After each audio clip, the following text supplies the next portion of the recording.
When Toronto and Buffalo get together, you can expect fireworks. And we had everything, including that, here tonight as the Buffalo Bandits took on the Toronto Rock inside Banditland. Pat Gregoire, Teddy Jenner, and Pat, wow. What an absolutely fantastic lacrosse game. We always know it's going to be amazing stuff when these two clubs meet. There's so much history. It's the best rivalry in the game of lacrosse. But it doesn't matter if you're at the top of the table, the bottom of the table, wherever you are in the standings. This one just simply means more, and it's always so physical. Defenders making big hits. Offensive players laying their body on the lines. We even saw helmets go flying in this one. Everyone leaving it all on the floor. 81 total penalty minutes in this game with all the physicality, especially in that first quarter. Teams really trying to set the tempo and remind us that when these two teams meet, Teddy, it is always just filled with bad blood. Yeah, we thought there was going to be a little bit more fireworks as Brad Cree and Nick Weiss went at it. They were jaw-jacking in the penalty box for that whole 5 minutes that they were in there.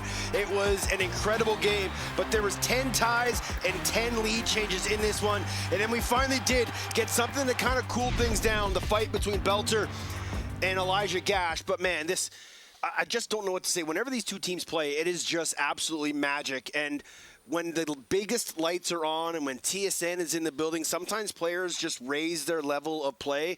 And so far for the Buffalo Bandits on TSN, it's been Ian MacKay. It's been great for Ian MacKay. Mr. Friday Night, we might have to call him. Prime time, Ian MacKay. Another 5-goal performance. Stinging corners from the outside. Nick Rose is going to be seeing these shots in his nightmare. This is a guy, last year and previous years, mainly going out the back door. Sure, a transition threat, but he has turned into an all-out offensive assassin. Finished with 8 points here tonight, and of course was playing with a very heavy heart. Lost his stepfather, Steve, and after the game, he spoke with Ashley Dock. Pat Gregoire just got done waxing poetic about your performance. 5 goals, again, 8 points, a career best. How does it feel to be able to contribute in so many ways to a team that you just care about so much?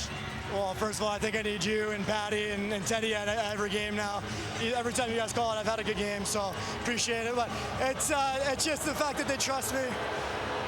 Unreal, special night, love you.